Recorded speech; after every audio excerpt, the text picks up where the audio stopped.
Hello, and you're very welcome back to another episode of Why the Long Face, a podcast with me, Horace O'Keefe. Firstly, I do have to apologise because I realise that there has been a fair chunk of time where I haven't posted. Nothing major has happened, nothing bad has happened. I've just been flat out, just a lot of work, and genuinely haven't had the time to put into a podcast. Because I want to enjoy doing the podcasts, and I don't want to be rushing the podcasts. So that's why there's just been a bit of a gap. I would rather wait and have the time to put into it. So that being said, today's episode is another interview with a very close friend of mine from school. They recently came out as non-binary. So I just wanted to sit down with them and have a chat about what that means. So, to start us off, Chloe, just tell us a little bit about yourself. Well, I am non-binary. That's how I identify myself. Pronouns would be they, them. But other than that, I am about to be assistant manager in the Clares in Tralee, Manor West. Very excited about that. And, just fairly laid-back, normal. Well, I wouldn't say normal, but I'm a person. Many words are used to describe you. Normal is not one of them. Yeah, no. You also forgot to mention huge fucking nerd. Yeah. Because that's kind of how we bonded in school, because we've known each other since, I want to say we're about 14, 15-ish. Yeah. First time I met you was mine and James's birthday, actually. It was for the cinema. And the Crescent. Is that when we went to see Men in Black? No, that Not was Woman in Black, yeah. But we didn't. Well, you got thrown out. Yeah. You got thrown out, and I wouldn't go because it was too scary. I had to buy the tickets because I was actually 16. No, that was it. I was 16. You were like 15, I think. Yeah. No, you were only 14 then, were you? Yeah, because it was before I had moved to the school that you were in. Yeah, so because I was the only one out of the group of us was actually 16, I bought the tickets for us to go see Women in Black, and You got thrown out for messing, and like I said, I didn't go. Well, we weren't messing. It was the people behind us were messing, and they were like, "Yeah, you two get out." So I was like, "No, I really want to see this." And I didn't go in because I was too scared. Yeah, that's okay. That's alright. That's fine. You're allowed. We also bonded over the mutual fact that we were two of the only people in the school that were English. Yes, and probably the only two as well who knew Biffy Clyro. Yeah, that's true. At the time. That's very true. So, again, for anyone who doesn't know, can you just explain, like, even in your own words, what is being non-binary? Well, in my own words, it's just not really conforming to any gender. Like, the term is, I call it AFAB, but I don't know if anyone else calls it that, because it's AFAB, which means assigned female at birth. Right. And there's also AMAB, which is assigned male at birth. But I call it AFAB because it just sounds pretty cool. I'm AFAB type, But I just didn't really feel like a woman, and I was questioning myself, am I actually a man? I was like, no, I'm not really anything. So I was like, I've been feeling like this since I was 17. It was like the first year of college. I was kind of questioning myself and sexuality and all that stuff. I was just like, didn't really know, because I hadn't actually even heard of non-binary back then. Yeah. And it wasn't until I actually was on social media more and getting into the whole queer side of the internet and everything like that I was starting to get educated on what non-binary was. And I was like, oh shit, this is me. And yeah, so you kind of knew that you weren't necessarily feeling like you were female, but you didn't have like the vocabulary, or you didn't have the right way of kind of describing it. Yeah. Yeah, that's fair. Because I mean, even like, obviously, straight white man, but I went to art college, and I had never really experienced or had chats with anyone that was either like part of the LGBT community or identified as anything other than kind of male or female. So that really kind of opened my eyes, and then I was kind of learning these terms. I suppose that was one of the questions I had for you, was like, was it something that you'd always kind of felt, or was it something you kind of learned maybe later in life? Yeah, I mean, I only really came out as non-binary a few months ago. Yeah. But I did know for a long time that I wasn't what I came across as. And yeah, every now and then I still get something that's called impostor syndrome, which is very common in people who have newly come out, and it can carry on later on in life as well, where you feel like you're lying to yourself or lying to others because there is such a, what's the word I'm looking for, stigma around, you have to be a certain thing. And there's no, like, I love the fact that the LGBTQ plus is such a vast umbrella of everything. And you can be floating around that umbrella, experimenting, figuring out, and it's just, I just find it so beautiful. I don't know why, but you can be so free and happy under that umbrella. You don't have to be, like, labels don't really mean anything. Yeah. In my opinion. Like, the only reason I am non-binary is, or have that label of non-binary, is so that, yes, some people don't understand the term, but other people will understand that's how I'm feeling or conforming to. Yeah. I think sometimes even, like, something that I have noticed, and again, I could be totally wrong, because again, straight white man, it's not something I've had to kind of go through, but the labels, I think, sometimes are more for these, like, the older generations, or for, like, the closed-minded people who don't understand. Yeah. That they're like, I don't know, what are you? And you're like, well, why does it matter? Yeah. But it's more like a thing of, you need to have a title, or else, like, I don't understand it. Yeah. Ideally, I would like you not to perceive me. Yeah. Like, if you're going to be that way, I'd rather you just not think about me or kind of talk to me at all. But that's Yeah, but no. The whole thing of, like, you have to be something. It's like, you don't really have to be something. You can just exist if you want. That's enough. You're valid existing. Yeah. Jesus, I don't know. Some days now I feel like that's all I'm doing is just existing. But again, if it's not something that's too much to ask, do you find that there needs to be, like, more kind of education out there about these other terms? Like, do you find you have to explain yourself a lot? I do with the older generation. But that's not their fault either. Yes, there should be more education on the whole subject and a bit more awareness. It's not really a very common thing in my opinion. But there should be a simpler way of explaining to someone, yeah, I don't conform to any gender.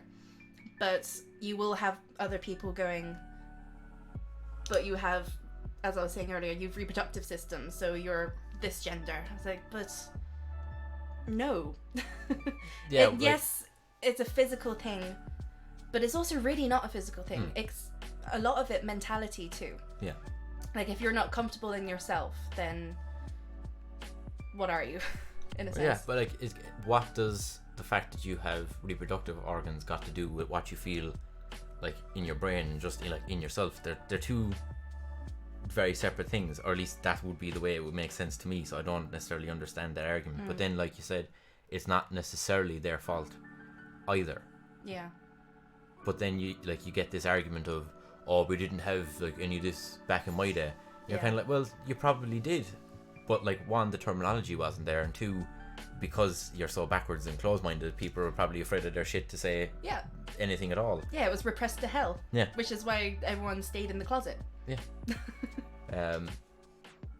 Like you said, they kind of, you'd like there to be, like, a little bit more education on the topic and that kind of thing. If there was someone out there who was maybe struggling with their gender identity, what kind of advice would you give them? Well, in general, no matter how you're feeling or what you want to perceive yourself as, just remember you are always valid and you are important. Don't ever think or doubt otherwise that you're not. Because, you can wear what you want, you can dress how you like, you can wear nail varnish, you can, if you're, you can get top surgery or even bottom surgery, or you don't have to. You can, even if you're happy with yourself, like body-wise, physically, or change it, don't change it. Just honestly do whatever makes you feel comfortable. And you are, most importantly, you are valid. and just, you know, just make sure you're number one happy with who you are. You don't have to put a label on it if you don't want to, and just basically put yourself first. It doesn't matter. You don't need to explain to anyone how you're feeling if you don't want to. Yeah. As long as you know yourself, who you are. Because like I'll hold my hand up. It's not necessarily something that I fully understand, but it's also not necessarily something that I have to understand, because it's not something that I have to kind of go through. Mm-hmm. But when you text me and you told me that you were identifying as non-binary, it didn't faze me. It didn't bother me. No, because I haven't changed who I am as a person. I'm still me. Like, it's just. Yeah. But like again, it's like my main focus is that you're happy.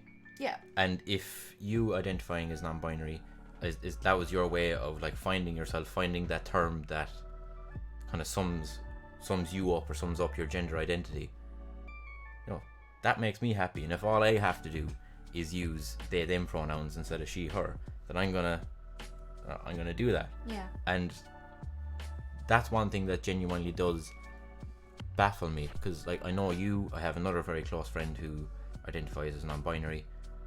I have told people about this, like again, people of like older generation, and it's this again the argument of I don't understand it, and I'm like, well, I don't understand it, but why? If you'd like a technical term, I can give you one. Yeah.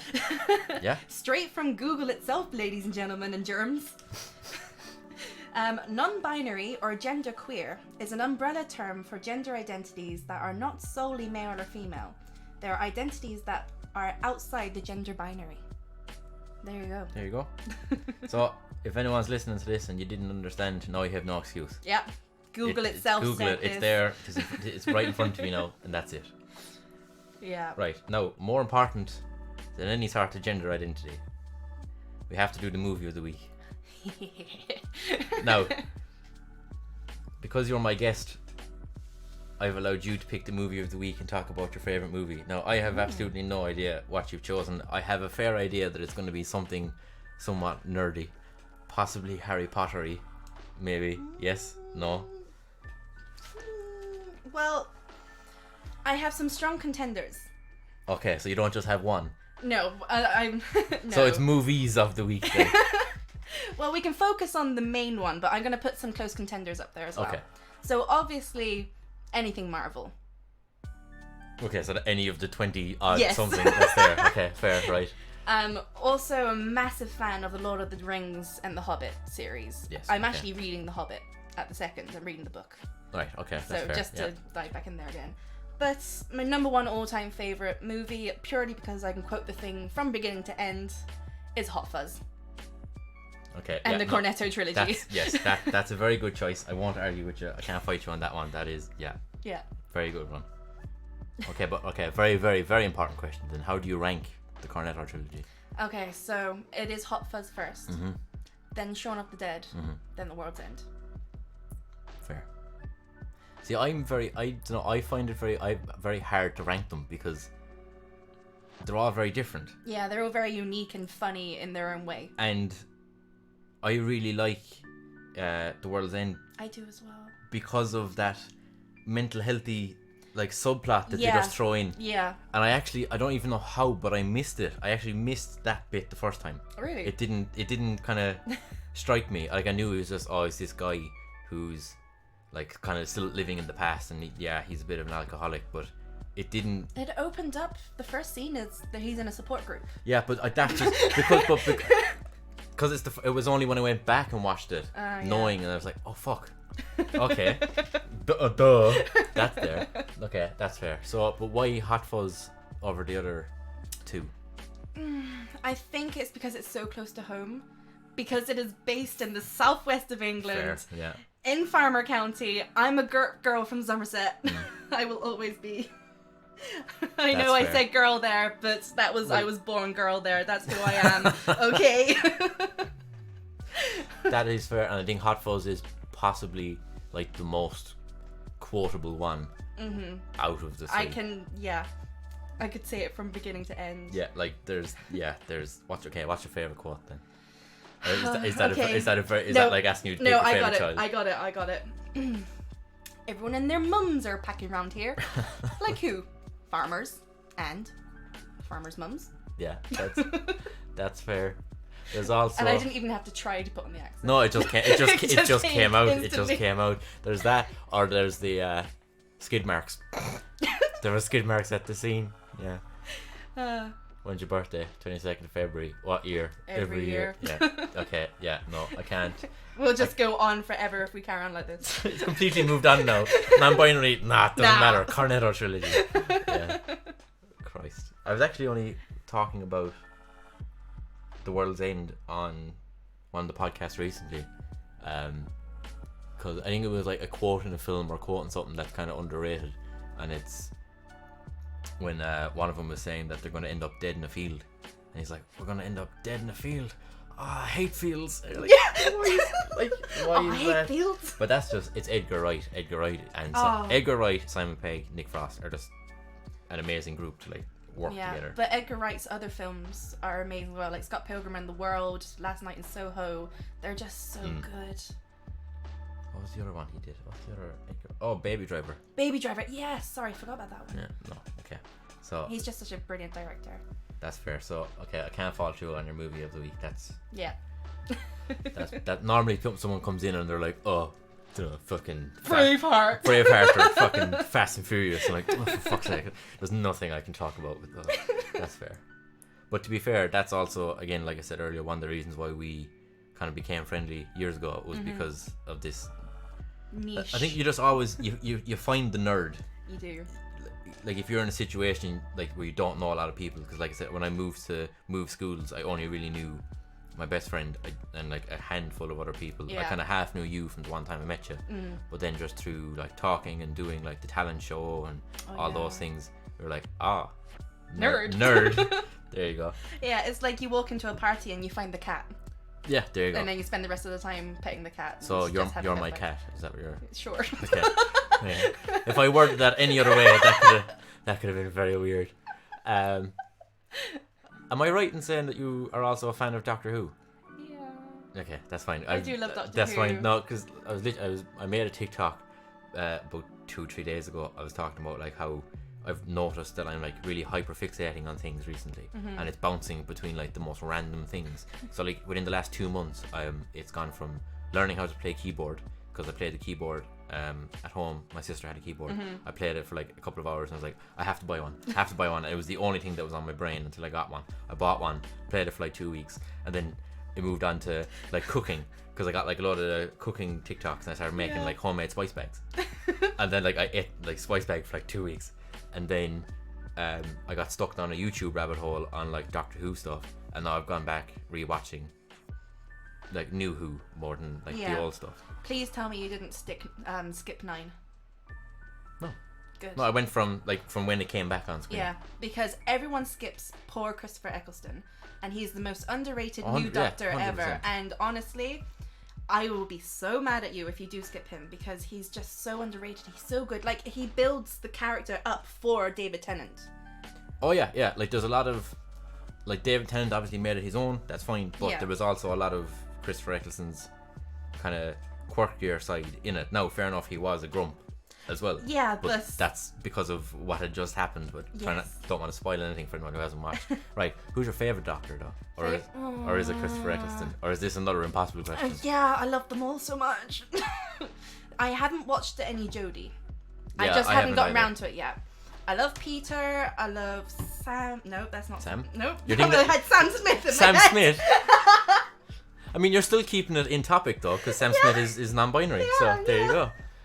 What's his fucking name? Matt Smith. Matt. The one whose name you can't remember. He's your favorite. Okay. No, David Tennant will always be my Doctor. Always. Yeah. Yeah. It's between David Tennant and Matt Smith. Yeah. For me, I like them all. Like, I'm actually very same as you. I haven't watched any Jodie, but that's why I wanted to go back and watch it all. Yeah. But yeah. I was very impressed with Peter Capaldi's Again, because he brought back that grumpiness. He did, yeah. Okay, so now we've gone and just spent another 10 minutes talking about nerdy shit. Yeah. Okay. It's gonna happen. That's fair. So, it is a mental health podcast more than anything else. Like I said, obviously we've known each other a fairly long time, so you'd understand a fair bit of my mental health stuff. I'd understand a fair bit of yours. Yeah. With the whole trying to kind of find your gender identity, did that affect your mental health a lot? It did a bit. I will say the anxiety definitely brought that back, because I was fine opening up to the people closest to me, like my sister and my friends and things like that, but the anxiety, that lump in my chest, which I hadn't felt in a long time, came back when I had tried to tell my family and people I work with, you know, people that I'm not too close. I mean, obviously I'm close to my family. Yeah. But, you know, they're so used to me being, or, you know, calling me she and her and things like that. So it was a big change for them, and I knew it would be a big change for them, which is why I got a bit nervous and anxious about it. But overall, for myself, my confidence has just shot up because I'm now happy with who I am and all that stuff. But it did, again, back to the imposter syndrome, that does play on your mind a lot, and it can be difficult. But actually, what I learned from one of your past podcasts was, you know, the little mantras that you say to yourself in the mirror every morning. Mine is, you're a valid, you're a badass, you got this. And I do say that every morning just to remind myself. There you go. So basically what you're saying is, if you listen to my podcast, you'll get better. Yeah. Okay. You're cured. Horse is God.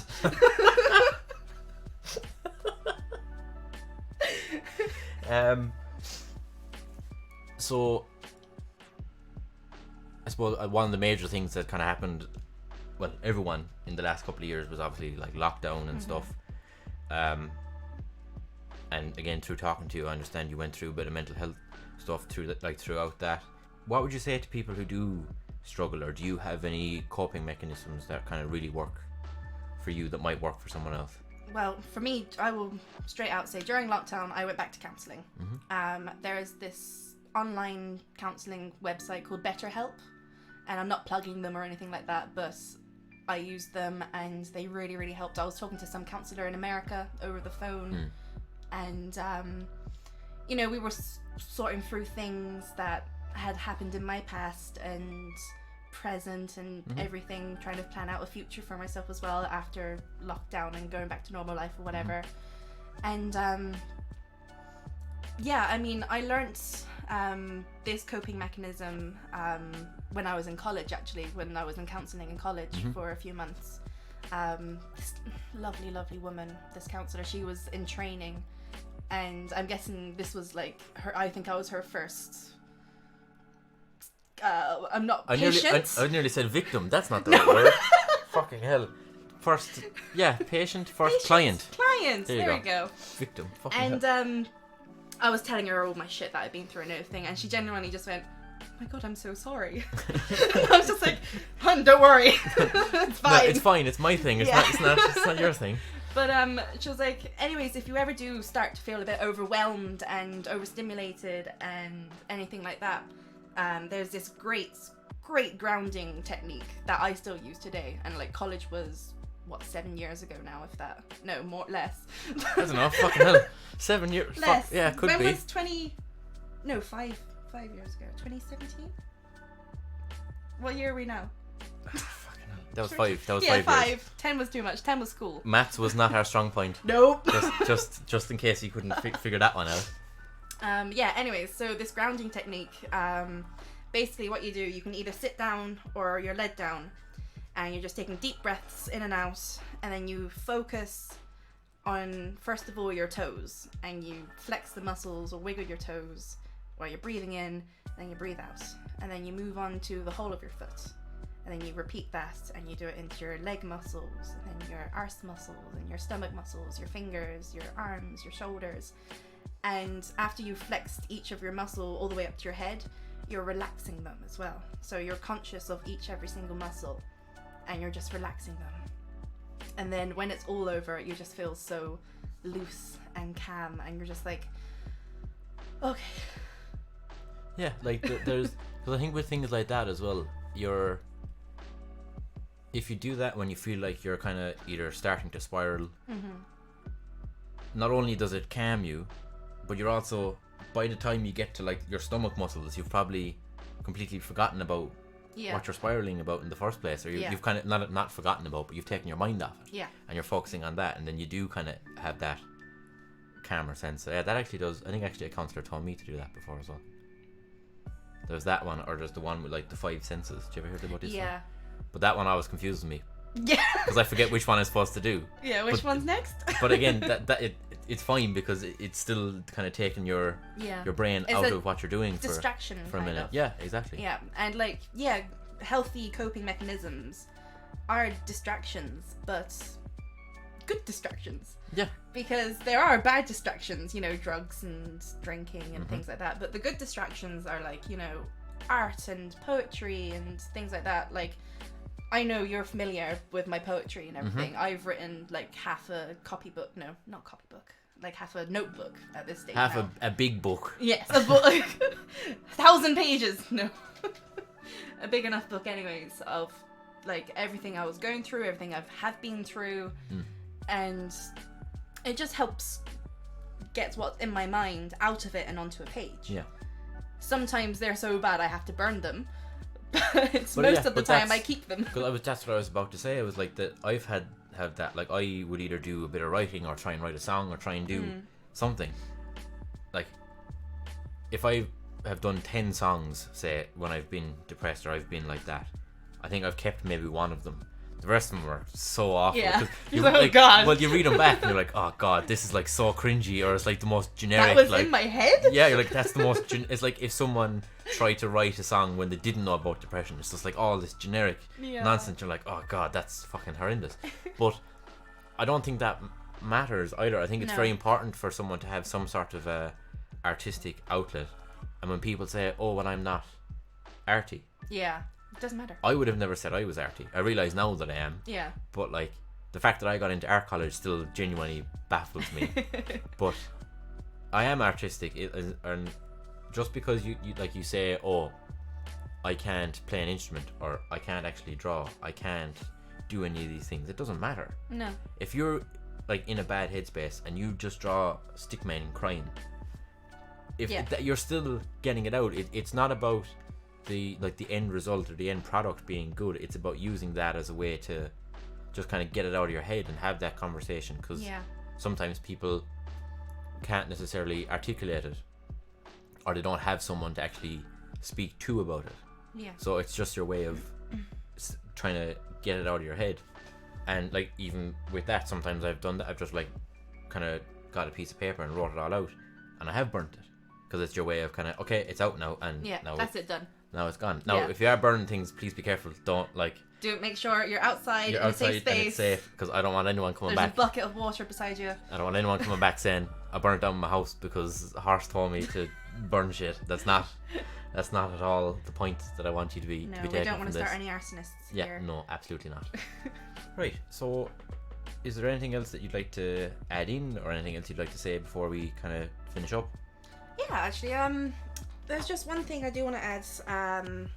So when I was, just kind of looking around Facebook and whatever, and because I actually changed my pronouns on Facebook, there's an option on that which I think is adorable.